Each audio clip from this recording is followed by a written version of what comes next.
इस news channel पर जो भी वक्ता ने कहा वो उसकी अपनी राय है, जिसकी पुष्टि नेशन न्यूज इंडिया नहीं करता। धन्यवाद। बुद्ध का धम्म भारत से निकला और पूरे दुनिया ने स्वीकार किया। उसका सिर्फ एक ही कारण है, समता, स्वतंत्रता, बंधुता और न्याय पर आधारित एक ऐसा धम्म जिसमें सबके लिए करुणा है। 5 अक्टूबर 2022 को डॉक्टर बाबा साहेब अम्बेडकर भवन में रानी झांसी रोड करोल बाग 10,000 से ज्यादा लोग अपने बुजुर्गों की सांस्कृतिक विरासत को सजाने और संवारने का काम करेंगे, उसको संजोने का काम करेंगे और वो दीक्षा लेंगे।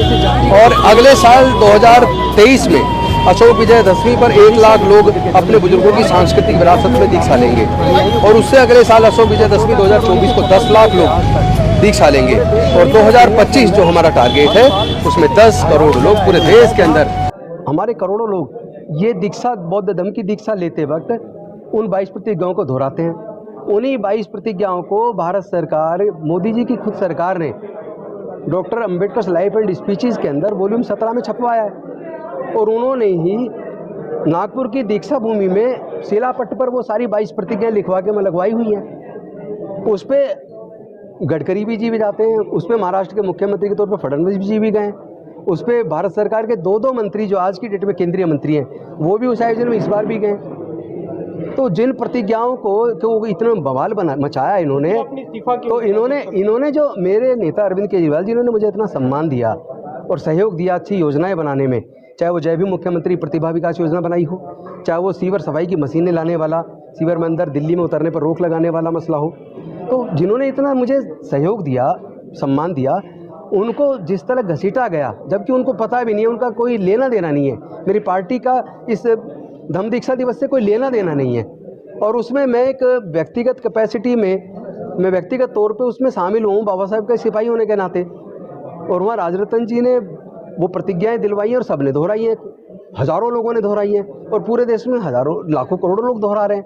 उसको पकड़ के मुद्दा बना के जिस तरह भारतीय जनता पार्टी मेरी पार्टी को और मेरे नेता अरविंद केजरीवाल को बदनाम करने की कोशिश कर रही है, इससे मैं आहत हुआ हूँ। क्योंकि एक तरफ हमारे लूट के हत्या और इस पे तो वो नहीं बोलते। आपने लिखा है मैं आज 2 बंधनों से मुक्त हुआ।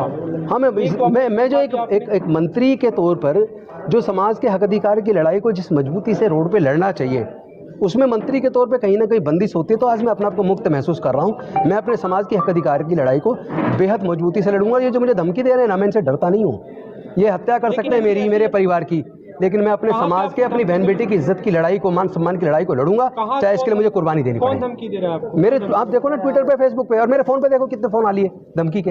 आपने कोई शिकायत कराई है? नहीं, शिकायत तो अब देखेंगे ना, गृह मंत्री जी देखेंगे। शिकायत आपके माध्यम से करवा रहा हूँ। आपने जो बोला कि जो आपकी पार्टी को या बदनाम करने की कोशिश हो रही है, आगे ऐसे कार्यक्रमों में भी आप जाएंगे तो फिर क्या? क्योंकि आप तो पार्टी अभी भी विधायक हैं। देखिए मेरी बात सुनिए, मैं डॉक्टर बाबा साहेब अम्बेडकर जी का सच्चा सिपाही हूँ। तथागत बुद्ध के जो शांति और मानवता का मार्ग है, जिसमें समता, स्वतंत्रता, बंधुता, मैत्री, करुणा और प्रज्ञा की बात है, मैं उस रास्ते पर चलने वाला आदमी हूँ। मैं कभी किसी के फेथ को आहत कभी नहीं करता, किसी की भावनाओं को आहत कभी नहीं करता। मेरा आज तक का एक बयान आप नहीं दिखा सकते मैंने किसी की भावनाओं को आहत किया हो, चाहे कोई हिंदू धर्म को मानने वाले हों, चाहे मुस्लिम को मानने वाला, ईसाई को, सिख को, जैन को, बौद्ध को, सबकी अपनी अपनी आस्था है। मेरी बुद्ध के धम्म के प्रति अपनी आस्था है। आपकी शपथ के बाद गुजरात में आम आदमी पार्टी कहीं ना कहीं घिर रही थी, तो आपको लगता है कि आपने एक तरह से कुर्बानी दी? नहीं, मुझे लगता है कि आम आदमी पार्टी जो जनता के हित में, शिक्षा के क्षेत्र में, स्वास्थ्य के क्षेत्र में, बिजली पानी के क्षेत्र में, महिला सुरक्षा के क्षेत्र में या सामाजिक न्याय के क्षेत्र में जिस तरह के काम कर रही है, वही कामों से मैं समझता हूँ डॉक्टर बाबा साहेब अम्बेडकर के सपने साकार होंगे। उनको रोकने की झूठी एक कहानी बनाकर जिस तरह बीजेपी कोशिश की, बीजेपी ने लोगों के मान को ठेस पहुंचाई, उससे मैं आहत हुआ हूँ, इसलिए मैंने इस्तीफा दिया। पार्टी की तरफ से क्या कोई इसके लिए दबाव था आप पे? नहीं, मेरे ऊपर कोई दबाव नहीं है। मैं एक वकील हूँ पेशे से। इसके बाद क्या कोई आपके नेता से बात हुई अरविंद केजरीवाल से इस बारे में? मंत्री जी अभी, मुख्यमंत्री जी अभी रैली में हैं गुजरात में। मैंने अपना उनको भेज दिया है, अपना ये दो पेज के पत्र में मैंने सब कुछ लिख के उनको भेज दिया है। अभी वो अभी मंच पे मैंने नहीं देखा। पहले उस विवाद को, इस पूरे मुद्दे को लेकर क्या कोई बातचीत हुई थी अरविंद केजरीवाल से आपकी, या अपनी तरफ से? नहीं, देखिए मैं तो एक कट्टर देशभक्त व्यक्ति हूँ और डॉक्टर बाबा साहेब अम्बेडकर और तथागत बुद्ध की शिक्षाओं को मानने वाला हूँ और उसमें मेरी आस्था है। तो मैं विचलित नहीं होता। कल अरविंद केजरीवाल विचलित जो लोग हो रहे हैं वो उल जलूल हरकतें कर रहे हैं, धमकी दे रहे हैं। केजरीवाल ने वहाँ पे एक बात कही कि मैं कट्टर, मतलब जैसे धार्मिक रूप से भी उन्होंने बताया कि जन्माष्टमी को मेरा जन्म। मैं भी तो कट्टर धार्मिक हूँ, मैं तथागत बुद्ध के धर्म को मानता हूँ। फर्क सिर्फ इतना, सबका अपना अपना धर्म है। जैसे वो लोग कट्टर है अपने धर्म के प्रति, मैं तथागत बुद्ध की शिक्षाओं के प्रति कट्टर हूँ। स्वेच्छा से इस्तीफा अपना? जी, मैंने अपनी शिक्षा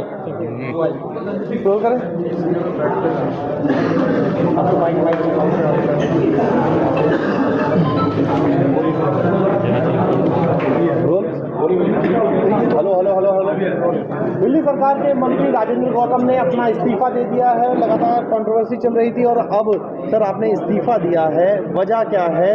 क्या मान रहे हैं कि जो पूरे हालात बने, लगातार भाजपा के आप लोगों के आपके इस्तीफे की मांग भी कर रही थी? एक्चुअली जिस तरह मेरे समाज के लोगों का मूंछ रखने पे हत्या हो रही है, मस्जिद मंदिर में जाकर मूर्ति छूने पर हत्या हो रही है, घड़ा छूने पे इस तरह से निर्मम हत्या हो रही है, बहन बेटी की सामूहिक बलात्कार करके जिस तरह फांसी पे लटका के हत्या हो रही है, मैं इससे आहत हूँ कि मेरे देश के माननीय प्रधानमंत्री जी, गृह मंत्री जी और देश के कोई बड़े नेता इस पर बोल नहीं रहे हैं। इससे मेरा दिल पहले से दुखी था और ऊपर से जो सामाजिक इस भेदभाव, छुआछूत, ऊंच नीच और पूरे जीवन में जो इस तरह का उत्पीड़न डॉक्टर बाबा साहब अम्बेडकर जी ने झेला और उसके बाद उन्होंने देखा कि कोई सुधार की संभावनाएं नहीं है, तो उन्होंने 14 अक्टूबर 1956 को बुद्ध के धम्म की दीक्षा ली और वो 22 प्रतिज्ञाएं अपने समाज के लाखों न्यायियों को दिलाई और तभी से हर साल अशोक विजयदशमी पर ये आयोजन होता है जहां ये 22 प्रतिज्ञाएं दिलवाई जाती है। और यहाँ तक कि भारत सरकार ने, मोदी जी की खुद के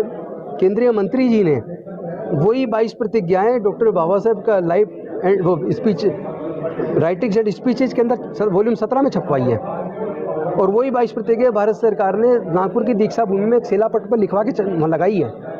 उन 22 प्रतिज्ञाओं को जिसको आप खुद छाप रहे हो, खुद शिलापट लगा रहे हो, उन्हीं को आप आधार बना के आज जो है राजनीति के लिए गंदी राजनीति कर रहे हो उसके आधार पे। और अरविंद केजरीवाल जी का या मेरी पार्टी को बदनाम करो, जबकि उनका इससे लेना देना नहीं है बौद्ध धम्म दीक्षा से। मैं भी व्यक्तिगत कैपेसिटी में उसमें गया हूँ, मंत्री के तौर पर तो नहीं गया। मतलब उनको जानकारी भी नहीं थी? नहीं, उनको जानकारी भी नहीं थी। और इस तरह उनके ऊपर मतलब इस तरह का आरोप लगाना ये बहुत थर्ड क्लास गंदी राजनीति है। अरविंद केजरीवाल डॉक्टर बाबा साहब अम्बेडकर के सपने को पूरा करने के लिए शिक्षा के क्षेत्र में, स्वास्थ्य के क्षेत्र में और महिला सुरक्षा के क्षेत्र में, बिजली पानी के क्षेत्र में, सामाजिक कल्याण के क्षेत्र में जिस तरह के काम कर रहे हैं, मुझे लगता है उन्हीं कामों से डॉक्टर बाबा साहब अम्बेडकर के सपना साकार होगा। तो उनको इस तरह मतलब इस मुद्दे पे घसीटना, उनके ऊपर जिस तरह हमलावर हुई है बीजेपी, ये हमला उनके ऊपर नहीं है, ये भारत के सभी लोगों के ऊपर हमला है। लोगों के, मुझे लगता है आस्था पे तो हमला उन्होंने किया है। इस तरह की वो उन्होंने बड़े बड़े होर्डिंग लगा दिए, तो जब वो पोस्टर पे ये सारा लिख के लगा रहे हैं तब आस्था ही नहीं जा रही क्या?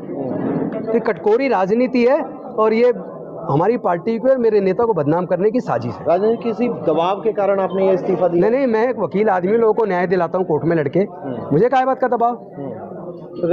क्योंकि ये पूरा घटनाक्रम घटा, क्या अब आगे अपनी पार्टी में बने रहेंगे किस तरीके? नहीं, मैं एक पार्टी का एक सच्चा सिपाही होने के नाते अपनी पार्टी के लिए भी काम करूंगा और अपने समाज की बहन बेटियों की इज्जत आबरू के लिए, अपने लोगों के हक और अधिकार की लड़ाई को लड़ूंगा।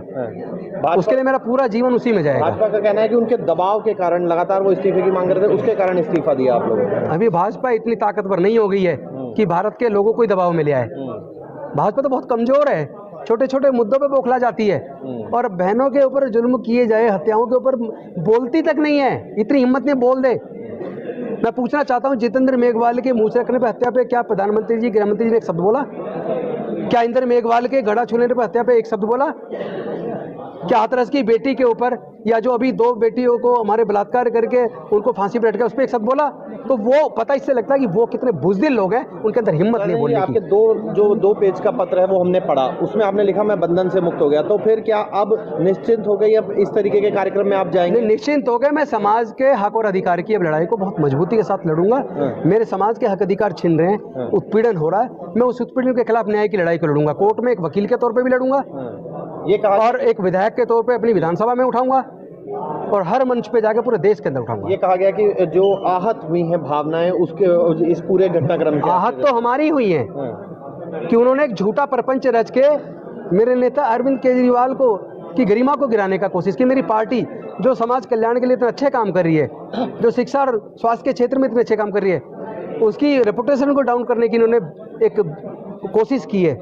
एक ऐसा अपराध इन्होंने किया है जिससे मेरे पूरे समाज के, पूरे देश के लोग आहत हैं। तो मेरे समाज के लोग, मेरे देश के लोग बीजेपी को जवाब जरूर देंगे, उनको खामियाजा भुगतना पड़ेगा, देखिएगा आप। क्या ये गुजरात मैं पूछना चाहता हूँ उनको, डॉक्टर बाबा साहब अम्बेडकर से, दलित पिछड़ा आदिवासियों से उन्हें नफरत क्यों है? तो ये क्या गुजरात चुनाव का दबाव था आप लोगों पे भी इस तरीके? नहीं, मेरे पे किसी प्रकार का कोई दबाव नहीं है।